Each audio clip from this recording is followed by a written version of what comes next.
മത്സ്യസമൃദ്ധി പദ്ധതിയിലൂടെ സംസ്ഥാനത്തെ മത്സ്യ ഉൽപാദനം 1.5 ലക്ഷം ടണ്ണിൽ നിന്ന് 2.5 ലക്ഷം ടണ്ണായി വർദ്ധിപ്പിക്കുമെന്ന് ഫിഷറീസ് മന്ത്രി കെ ബാബു പറഞ്ഞു. കാഞ്ഞങ്ങാട് അജാനൂർ പുഞ്ചാവി കടപ്പുറങ്ങളിൽ നിർമ്മിച്ച ഫിഷിംഗ് ലാൻഡിംഗ് സെന്ററിന്റെ ഉദ്ഘാടനം നിർവഹിച്ച് സംസാരിക്കുകയായിരുന്നു മന്ത്രി. മത്സ്യസമൃദ്ധി പദ്ധതിയിലൂടെ സംസ്ഥാനത്തെ മത്സ്യ ഉൽപാദനം 1.5 ലക്ഷം ടണ്ണിൽ നിന്ന് 2.5 ലക്ഷം ടണ്ണായി വർദ്ധിപ്പിക്കുമെന്ന് ഫിഷറീസ് മന്ത്രി കെ ബാബു പറഞ്ഞു.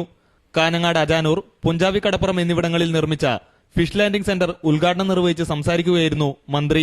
നമ്മുടെ സംസ്ഥാനത്തെ മത്സ്യോൽപാദനം 1.5 ലക്ഷം ടണ്ണിൽ നിന്ന് 2.5 ലക്ഷം ടണ്ണായി ഉയർത്താനുള്ള നടപടികളാണ് സ്വീകരിച്ചുകൊണ്ടിരിക്കുന്നത്.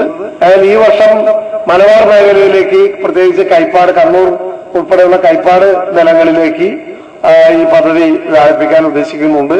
അതിന് 4 കോടി രൂപയുടെ ഭരണാനുമതി നൽകി കഴിഞ്ഞു.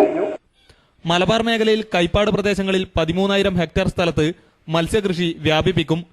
ഇതിനായി 4 കോടി രൂപയുടെ ഭരണാനുമതി നൽകിയിട്ടുണ്ട്. തീരശുചിത്വം പദ്ധതി ഭാഗമായി സംസ്ഥാനത്തെ മത്സ്യത്തൊഴിലാളികൾക്ക് 1000 ടോയ്ലറ്റുകൾ നിർമ്മിച്ചു നൽകും. ചടങ്ങിൽ കാഞ്ഞങ്ങാട് MLA ഇ ചന്ദ്രശേഖരൻ അധ്യക്ഷത വഹിച്ചു. Ajanur panchayat president Naseema teacher, DCC president K Veluthambu, advocate MC Jose തുടങ്ങിയവർ സംബന്ധിച്ചു.